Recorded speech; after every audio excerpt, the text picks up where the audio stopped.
Nice.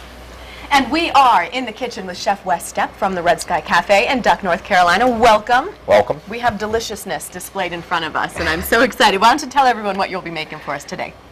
Today we're going to be doing some fresh rockfish. They opened up the season up north, up in the Rhode Island area, so I got some rockfish in. Wonderful. And I've also got some fresh tuna, which they're catching right off the coast down there on the Outer Banks. I got some fresh melon salsa going.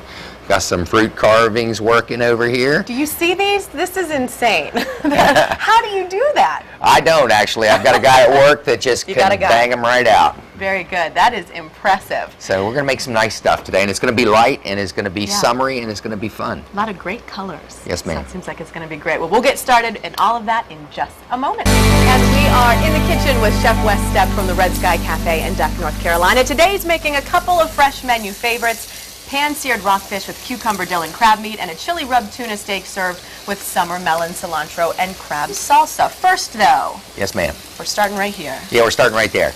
We completely changed the recipe. We're not doing pans here. We're going to actually do a little bit with the grill pan. Kidding. And so, anyway, what we did, and you said you use these grill pans a lot, but you know, a lot of people are grilling out, and a lot of people are a little bit nervous about grilling out when it comes to whitefish. You know, they're okay with tuna, chicken, beef, but whitefish does just fine on the grill. What I did was, I wanted to get it started, so I just used a little bit of this olive oil spray, and basically I sprayed the fish, so I didn't use any excess oil in the pan, or you wouldn't be able to use any excess oil on the grill, so basically you spray the fish.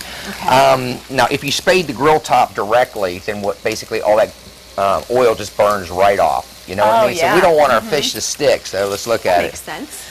It's got milk marks going on it already. Yeah, it looks perfect. I'm going to cover it and let that stuff start cooking. Now, Katie. Yes. This is our first time together. It is. How special a moment is this, everyone? This is a very nice moment. I got a daughter named Katie. It is a great name, I must say. Yes. I think smart people name their children Katie. Well, there you go. I got a daughter named Carly, I got a daughter named Jackie, and I got a daughter named Allie. And they all work at the restaurant. Bless you for having that many women in your family. Yes, I know. We're covering the family tree. I've also got a son named Taylor who's cooking in Nantucket. Wow. So he just graduated from culinary school. Yes. Well, congratulations. So we do a lot of stuff. We bang ideas off of each other. Yeah. And I like to cook light and fresh this time of year. So basically, we got a little bit of sour cream, fresh dill. About how much sour cream would you say you have in there?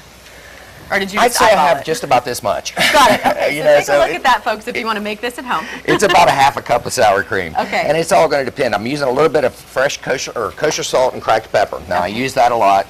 All the other ones know that. But I'm going to use a little bit of scallions in there, a little bit of fresh cucumbers. Now, these come right out of Curry Tuck. I get all my produce. I try to get most of my seafood, everything local. Okay, I'm going to hit it with just a little bit of rice wine vinegar. And you're not, unlike the rest of the hosts here, you actually go to Duck occasionally. I do. I sure. She's awesome, you know what I mean? So I'm not trying to sell her on anything she's already been sold. That's right. It is lovely. Now we're going to cream that out just a little bit. Okay. And you can see it breaks it down. It's going to add a little tartness to it. And instead of jumbo lump, what I'm doing is a little bit less expensive. I'm going to do claw crab meat. It's got a little bit more color. It's less expensive to the purchaser, but it also has an ample amount of flavor. That's good. And now that is the topper for our fish.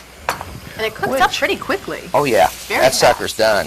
Yeah, folks who say that they don't have a lot of time to try and cook dinner for the family, you're literally seeing how fast this is right in front of us. We just cooked that in probably, well, a couple minutes, right? Yeah, we're getting time cues here and there, and that was literally about 2 minutes. Boom, that fish is done. You can see it's white and flaky.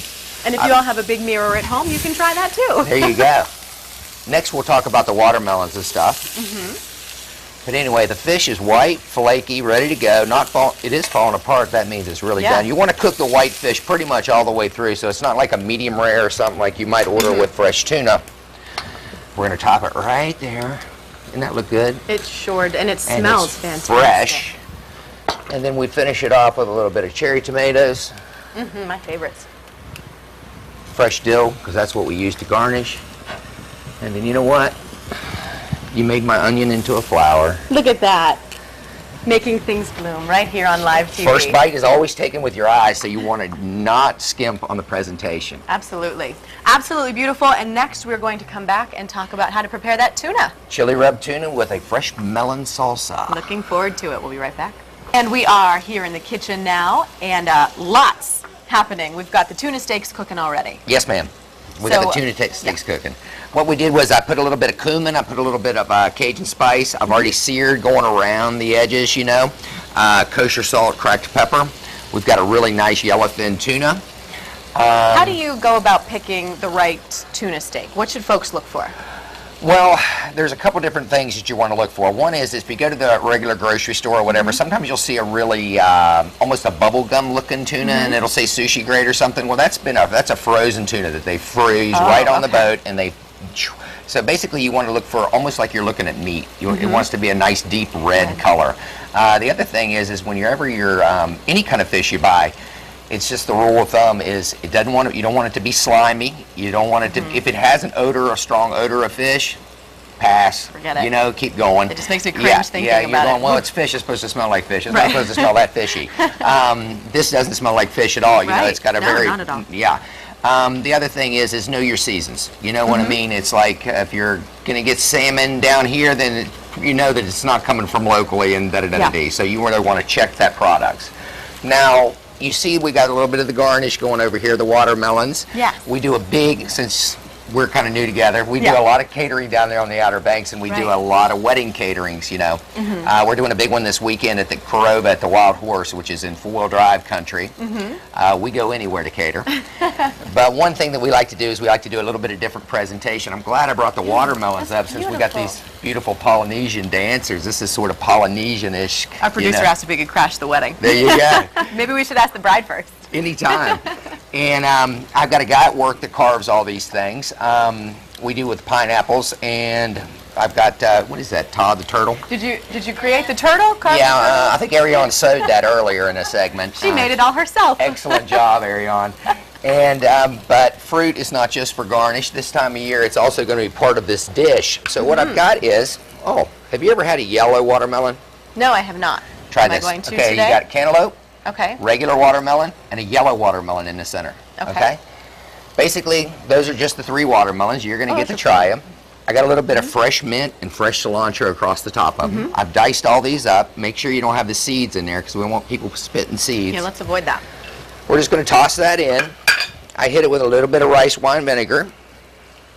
It's one of our key ingredients here today. What's the difference with the rice wine vinegar? Rice wine vinegar's got a little sweetness to it. Okay. Okay, so it's going to add the freshness, the tartness, but also it's got that little sugar intake to there. If you have sushi rice is made with rice wine vinegar.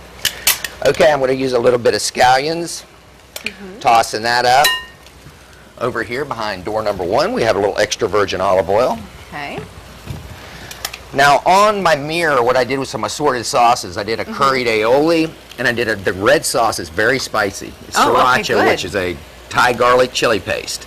Okay, those are going to kind of add to the flavor and incorporation of our dish. So basically, I've just tossed that together.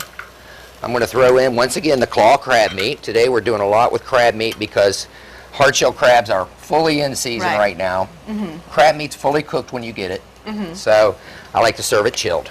All right, and we're going to have to wrap this up. So while we go to the, while we take a break, what are you going to be doing here? I got that. Tuna, I want to keep it medium rare. Looks wonderful. I got that. And it looks wonderful. And of course, the final garnish. The scallion flour. You got it. All right, thank you so much. And we'll come back in the kitchen to wrap things up here in just a few moments.